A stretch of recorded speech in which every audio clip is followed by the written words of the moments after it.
ఈ సోఫాలు ఇవన్నీ కూడా ఓల్డ్ మోడలేనా? ఓల్డ్ మోడల్ అండి. ఇది సోఫా కూడా ప్రీ ఇండిపెండెన్స్ టైం అప్పటిది సోఫా.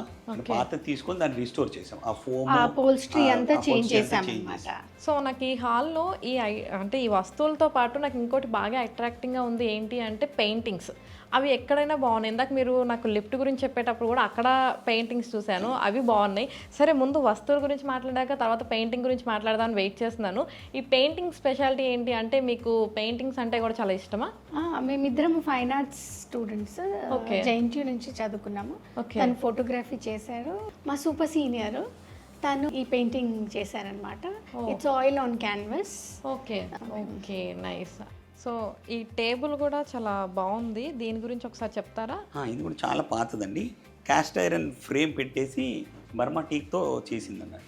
చాలా హెవీగా ఉంటుంది. ఓకే, ఇది క్యాస్ట్ ఐరన్ ఫ్రేమ్ దాంట్లో ఎంబెడ్ చేశారు.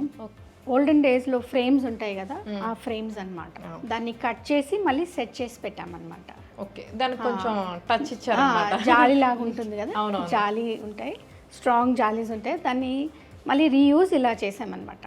అండ్ దీని గురించి ఒకసారి చెప్తా, అదేంటి వెనక క్లాత్ లా? అవును, ఇది బీడ్ వర్క్ అండి. బీడ్ వర్క్ నార్మలీ ఇది ఒక సల్వార్ కుర్తా ఉండే, కుర్తా డౌన్లో కింద ఉంటుండే. దాన్ని కట్ చేసి బీడ్ వర్క్ ఉంది కదా, చాలా హ్యాండ్ వర్క్ అనమాట, ప్రిజర్వ్ చేయాలి అని దాన్ని ఫ్రేమ్ కట్టించాను. బేసిక్గా నాకు ఒకటి అర్థమైంది, మీరు ఇతరుల కష్టాన్ని బాగా ఆలోచిస్తున్నారు, అంటే వాళ్ళు ఎంత కష్టపడి చేశారో కదా అని చెప్పేసి.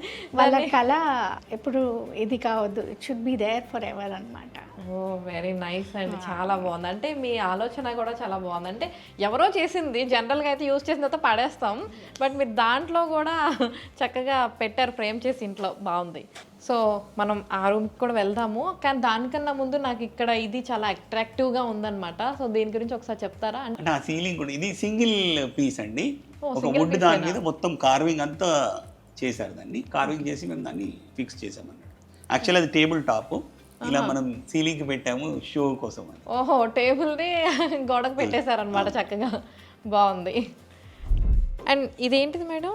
ఇది హవాదాన్ అంటారు దీన్ని.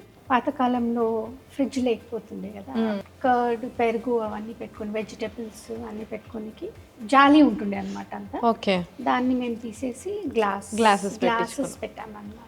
అండ్ ఇక్కడ కూడా ఎంటర్ అవగానే ఇక్కడ కూడా అద్దానికి సంబంధించిన ఒక ఫ్రేమ్ అయితే ఉంది. బ్రాస్ అంటే మాకు చాలా ఇష్టం. ఓకే, అయితే బ్రాస్ మెటీరియల్సే ఉన్నాయి ఎక్కువ. కానీ మెయింటైన్ చేయడం కొంచెం కష్టం అంటారు కదా మ్యామ్, మరి పర్లేదా? ఇవాళ రేపు చాలా సొల్యూషన్స్ వచ్చాయి కదా.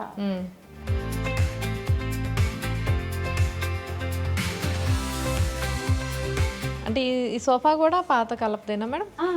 ఇది చాలా పాతదండి, ప్యూర్ బర్మా టీక్ అనమాట. ఓకే, బర్మా టీక్ అపోల్స్ట్రీ చేంజ్ చేసామన్నమాట. ఓకే, అలా అనమాట. అండ్ ఇదేంటి చాలా డిఫరెంట్గా ఉంది. విండోస్ ఉంటాయి కదా పాతకాలం, దాన్ని కొంచెం కట్ చేయించాను. ఓకే, విండోని ఇలా చేశారా? కట్ చేయించి మళ్ళీ ఆ బ్రాస్ నాబ్స్, బ్రాస్ దీపాలు పెట్టాము. దివాళీ కోసము బాగుంటుంది డెకరేషన్. పెడతారా దివాళీ అప్పుడు? లైట్స్ వెలిగించము, జనరల్గా ఇలా లుక్ బాగుంటుందని అందులో దీపాలు పెట్టాము. అవును, యాక్చువల్గా బాగుంది. అంటే చూడగానే ఏంటి ఇలా డిఫరెంట్గా పెట్టారు అని ఒక ఇదైతే వస్తుంది.